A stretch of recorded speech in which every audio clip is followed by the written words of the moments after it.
It is that time of the year again. Apple's new adapterless iPhones are upon us, and I see a lot of people wondering whether they should upgrade. At the same time, newer iPhones means better prices than ever on last year's iPhones. This pitches last year's iPhone 11 Pro directly in competition with this year's iPhone 12. I've been using both of them for quite some time now, so allow me to help you decide. I'm Rohan from TechieTechTech, and here we go.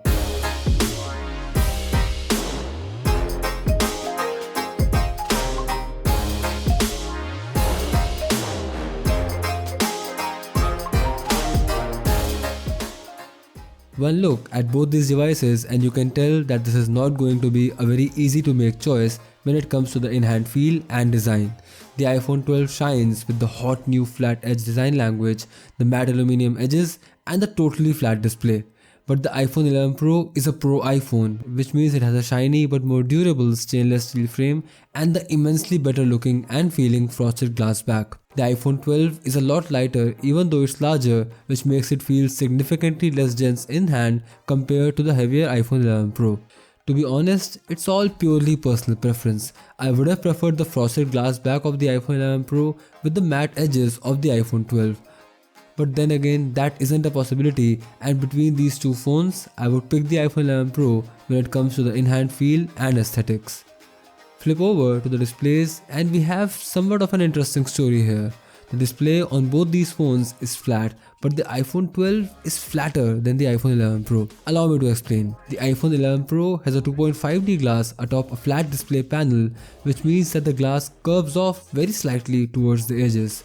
The usable glass area above the display panel is still mostly flat though. In case of the iPhone 12, it is more 2D than 2.5D, which means that the glass does not curve at all towards the edges. It looks really clean and cutting edge. But aesthetics aside, Apple has also put their new ceramic shield on the display of the newer iPhone 12, which according to Apple provides 4 times more drop protection. I cannot comment if it is actually 4 times and I definitely cannot test it out, but I guess it is safe to assume that the iPhone 12's glass should be more shatter resistant. Despite all that, in my experience, both phones are still equally likely to get scratches, so a screen protector is still very much recommended no matter which phone you end up picking. Talking about the actual display quality, they are both actually very similar. See, the thing with the iPhone 12 is that its display is probably the biggest hardware update from the iPhone 11, jumping from an LCD panel to a Super Retina XDR panel, which is the same display technology found in the more expensive iPhone Pro lineup.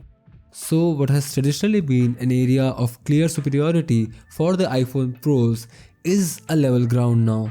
Both the iPhone 12 and the iPhone 11 Pro have 60Hz excellent quality OLED panels with roughly the same resolution and pixel density. The iPhone 11 Pro can go brighter at 800 nits, but I haven't really noticed any difference in my day-to-day usage. In my opinion, the only differentiating point between the display on these two phones is when you talk about the display size. The iPhone 12 has a 6.1-inch display compared to the 5.8-inch panel on the 11 Pro, but since the bezels are smaller, the physical footprint size difference of the phones isn't really very significant. If you've always liked the size of the iPhone XR or 11 better but did not pick it up because of the display, the iPhone 12 is definitely the most suitable choice for you. However, if you found the iPhone 12 or XR or 11 a little too big for comfort, the iPhone 11 Pro should be your pick as it is the last of its size since the 12 Pro has gotten a size increment too. Talking about software and performance, this is as short a debating point as ever. Both phones offer exactly the same software experience with iOS 14 with blazing fast performance, no slowdowns, no lags. It's basically as good as it can possibly get. Frankly, I used the 2-generation-old iPhone XR a few days ago and even that feels nearly as fast as the new iPhone 12. It's safe to say that as of today, the iPhone 12 is not superior to the iPhone 11 Pro in terms of real-life performance despite having a significantly more powerful chip in the A14. But I did say as of today. See, every phone will slow down eventually, even if that happens many years down the line. And when that time comes, the iPhone 11 Pro will slow down faster because this phone has already completed 1 full year of its life cycle compared to the iPhone 12, which has barely completed a full month. So if you want to get a phone which lasts as long as possible and stays smooth as long as possible, the iPhone 12 will definitely fare better. Let's talk about the cameras now. In terms of optics, the iPhone 11 Pro has a triple camera setup on the rear which includes an f1.8 primary camera, an f2.4 ultra-wide and an f2 telephoto camera. On the other hand, the iPhone 12 sports a dual camera setup on the rear featuring an f1.6 primary camera and an f2.4 ultra-wide camera. Do note that all these cameras shoot 12 megapixel stills. Let's find out how they perform in real life. As always, we'll talk about the photos first and then move on to the videos. Thanks to Apple's image processing and deep fusion, the primary camera performance on both these iPhones is really good. I found that the pictures shot on the iPhone 12 are slightly better in terms of exposure, noise processing, and in some cases even HDR processing. The iPhone 12 sports a brighter ultra-wide camera and delivers moderately sharper pictures when compared to the pictures shot on the iPhone 11 Pro's ultra-wide angle camera. When it comes to zooming in, the pictures shot on the 11 Pro are sharper with more details because of the dedicated telephoto lens. On the other hand, the iPhone 12 delivers digitally 2x zoomed in stills which are okay, even good, but not great. Front camera performance is above average on both devices with accurate skin tones. However, selfies shot on the iPhone 12 are slightly better in terms of noise processing and exposure. Portraits shot on the iPhone 12 have more accurate subject separation. Thanks to the dedicated telephoto camera on the iPhone 11 Pro, it can shoot 2x optically zoomed in portraits which tend to look more natural with good bokeh. Low light performance is where the iPhone 12 really shines. Night mode on the iPhone 12 works on all cameras while it is limited to the primary camera only on the iPhone 11 Pro. The pictures shot on the iPhone 12 are also brighter than the ones shot on the iPhone 11 Pro. Moving on to the videos, both devices are similar in terms of video resolutions and frame rates for all cameras. Overall, video quality is excellent on both devices. In fact, a regular user won't be able to spot the differences between videos shot on both these iPhones. Do note that the iPhone 12 has support for Dolby Vision. It can shoot, edit and playback Dolby Vision HDR video content. This is a really useful feature if you're a content creator or own an HDR display. Also, the low light videos shot on the iPhone 12 are brighter and well exposed in some shooting environments like streets.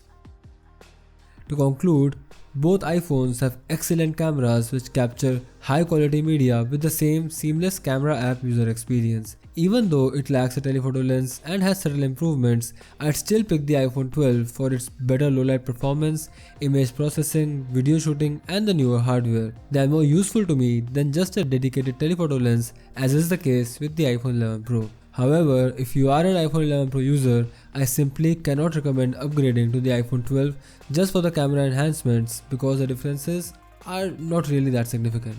Moving on, I also wanted to talk a bit about the battery life because this was a surprise for me. Larger phones are supposed to have better battery life since they back larger battery packs, right? As it turns out, that is not always the case because in my usage, the iPhone 11 Pro actually showed noticeably better endurance than the iPhone 12. A bit of research showed that the iPhone 11 Pro actually packs a higher capacity battery pack even though it's a smaller phone. What surprises me is that the iPhone 11 Pro that I am using for this review is an year-old phone that was purchased back in 2019, so I can imagine that the difference in battery life would be even more when comparing brand new phones with fresh battery packs. Again, that is not to say that the iPhone 12 has bad battery life. It's actually pretty solid and easily lasts you a full day. It's just that the iPhone 11 Pro can last a bit longer. Now both these phones support wireless charging, although the iPhone 12 takes it a step further with support for faster 15-watt wireless charging with Apple's new MagSafe technology. The same technology also allows you to use a lot of interesting accessories, so do check it out if you care for stuff like that. The iPhone 11 Pro will obviously not be compatible with MagSafe accessories. Another thing worth noting is that with any new iPhone 11 Pro, you will find a fast charging brick, Type-C to Lightning cable and wired earpods in the box. With the iPhone 12, as you probably know, you will get the Type-C to Lightning cable only. Factor the cost of the power adapter in when you compare the pricing of both these phones. Before I conclude, I would also like to add that the iPhone 12 is a 5G equipped phone. In fact, it's the first 5G equipped iPhone, while the iPhone 11 Pro does not have 5G. I know 5G is not widely available today, but it should be more prominent in 1 or 2 years. Maybe 3, but it should be there in 1 or 2 years. If you plan to use your phone for that long, like most of us will, do factor this in. To conclude, I hate to say this, but I just cannot pick a clear winner here. Both these phones offer a lot of punch for what you pay, and both these phones should leave all kinds of users very happy with their purchase. I know that I'd be a happy user if I end up with either of them. But if it were me choosing, I would still probably pick the iPhone 12 after a lot of careful deliberation, only because I'm obsessed with the newest and latest. But anyway, thank you for watching this video, and if you feel like it helped you out, help us back by liking this video, sharing it and subscribing to our channel. Please continue the discussion in the comment section below, where I will try to reply to each and every one of you. Until then, this has been Rohan from TechieTechTech, and I'll see you in the next video. Bye.